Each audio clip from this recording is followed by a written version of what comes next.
Hello everyone, welcome back to my channel. ഇന്ന് നാം പഠിക്കാൻ പോകുന്നത് 1ാം ക്ലാസ്സിലെ മലയാളം 6ാമത്തെ യൂണിറ്റ് പിന്നെയും പിന്നെയും ചെറുതായി പാലപ്പം എന്ന പാഠഭാഗമാണ്. ഈ ചിത്രത്തിൽ കാണുന്ന പെൺകുട്ടി കണ്ടില്ലേ? ആ പെൺകുട്ടി ഒരു ചക്ര കസേരയിലാണ് ഇരിക്കുന്നത് അല്ലേ? ആ പെൺകുട്ടിയുടെ പേരാണ് ഷൈനി. ഷൈനിയുടെ കയ്യിൽ എന്താ ഉള്ളത്? പാലപ്പം. ഷൈനിയുടെ ചുറ്റും കുറച്ച് ജീവികളുണ്ട് അല്ലേ?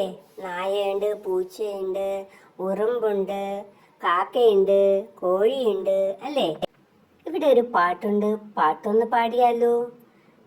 വെളുത്തൊരു പാലപ്പം എങ്ങനെ ചെറുതായി, കോഴി വന്ന് കൊത്തിയിട്ടോ, പൂച്ച വന്ന് തിന്നിട്ടോ, പതുപതുത്തൊരു പാലപ്പം എങ്ങനെ ചെറുതായി. ബാക്കി വരികൾ നിങ്ങളാണ് എഴുതി ചേർക്കേണ്ടത്. ഒന്ന് എഴുതിയാലോ? ഉറുമ്പ് വന്ന് തിന്നിട്ടോ, കാക്ക വന്ന് കൊത്തിയിട്ടോ, വട്ടം പാലപ്പം എങ്ങനെ ചെറുതായി. അടുത്ത് നോക്കൂ. പനിറമുള്ളൊരു പാലപ്പം, പാൽരുചിയുള്ളൊരു പാലപ്പം. ബാക്കി വരികൾ നിങ്ങളാണ് എഴുതി ചേർക്കേണ്ടത്. നോക്കിയാലോ? പതുപതുത്തൊരു പാലപ്പം, വെന്തുമൊരിഞ്ഞൊരു പാലപ്പം, എന്തൊരു രുചി ഈ പാലപ്പം, തിന്നു രസിക്കാം പാലപ്പം. അടുത്ത പ്രവർത്തനം രുചിമേളം. ഭക്ഷണ വസ്തുക്കളെ മധുരമുള്ളവ, പുളിയുള്ളവ, കയ്പുള്ളവ എന്നിങ്ങനെ വേർതിരിച്ചെഴുതൂ. മധുരമുള്ളവ ഏതൊക്കെയാണ്?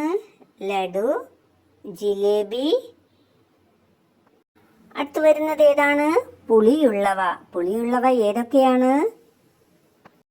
നാരങ്ങ, തൈര്. അടുത്ത് വരുന്ന ഏതാ? കയ്പുള്ളവ ഏതൊക്കെയാണ്? പാവയ്ക്ക, കുമ്പളങ്ങ.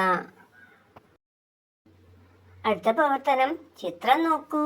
കാക്ക പ്രഥമൻ ഉണ്ടാക്കിയ കഥ പറയൂ. എഴുതിയാലോ? ഒരിക്കൽ കാക്കയമ്മ അടപ്രഥമൻ ഉണ്ടാക്കാൻ തീരുമാനിച്ചു. എന്തൊക്കെ വേണം?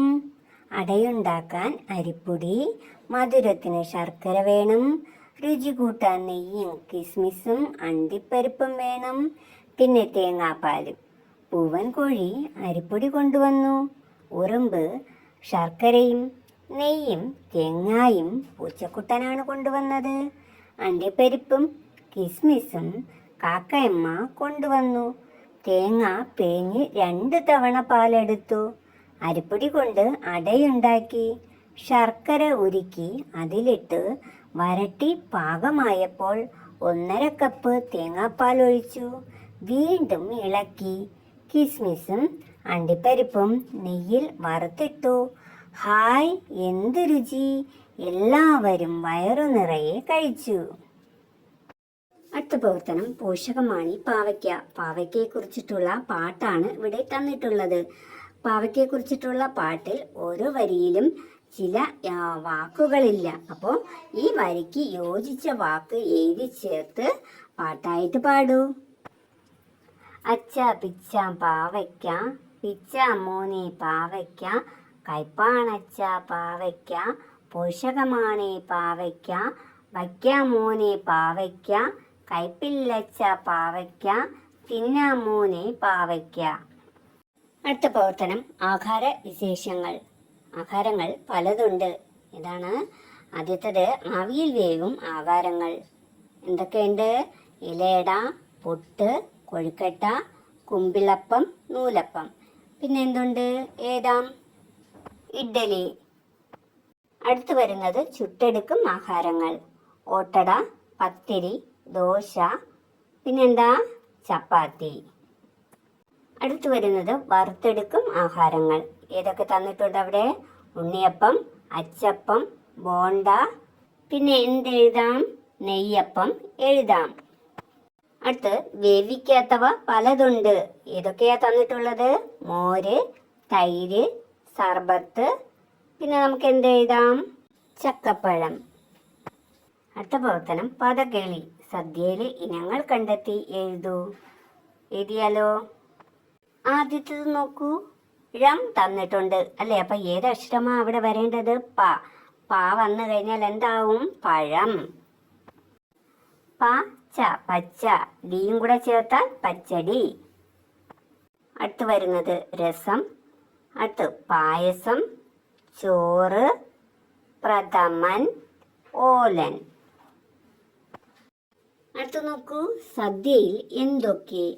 പഴം, പപ്പടം, ഉപ്പേരി, പച്ചടി, കിച്ചടി, അച്ചാർ, ഓലൻ, കാളൻ, സാമ്പാർ, പരിപ്പ്, രസം, മോര്, ചോറ്, നെയ്യ്, നാരങ്ങ, പ്രഥമൻ, ബോളി, സേമിയ. ഇവ കൂടാതെ വേറെ എന്തൊക്കെ സദ്യയിൽ ഉൾപ്പെടുത്താം? അവിയൽ, ശർക്കര വരട്ടി, ചിപ്സ്, തോരൻ. അടുത്ത് വരുന്നത് വായിക്കാം, നടിക്കാം. ദോശമാവ് കലക്കി പാകത്തിന് ഉപ്പ് ചേർത്തു. അടുപ്പിൽ തീ കത്തിച്ചു. ദോശക്കല്ല് ചൂടാക്കി. കല്ലിൽ എണ്ണ പുരട്ടി. മാവ് ഒഴിച്ച് പരത്തി. ദോശ മറിച്ചിട്ടു. പാത്രത്തിലെടുത്തു. കൈ കഴുകി വന്നു. വയർ നിറയെ തിന്നു. അടുത്ത പ്രവർത്തനം വട വേണോ? വട. ഇഷ്ടമുള്ള വടയുടെ പേര് ചേർത്ത് വാക്യം പൂർത്തിയാക്കാം. നോക്കാം. ഉള്ളിവടയോ, പിന്നെ ഏതെങ്കിലും ഒരു വടയുടെ പേര് ചേർക്കുക. നമുക്ക് എന്ത് ചേർക്കാം? ഉഴുന്ന് വടയോ, മസാല വടയോ, ഏത് വടയാ കഴിക്കേണ്ടേ? വടയുടെ പാട്ട് കേട്ട് നിന്ന കാക്ക പാടിയത് എഴുതി നോക്കാം. പരിപ്പ് വടയോ, ഉള്ളിവടയോ, മസാല വടയോ, ഏതു വടയാ തിന്നേണ്ടേ? ഇതോടുകൂടി ഈ പാഠഭാഗത്തിലെ പ്രവർത്തനങ്ങൾ അവസാനിച്ചു. നിങ്ങൾക്ക് ഈ വീഡിയോ ഇഷ്ടമായെങ്കിൽ ലൈക്ക് ചെയ്യുക, ചാനൽ സബ്സ്ക്രൈബ് ചെയ്യുക. വീണ്ടും അടുത്ത ക്ലാസ്സുമായി കാണാം.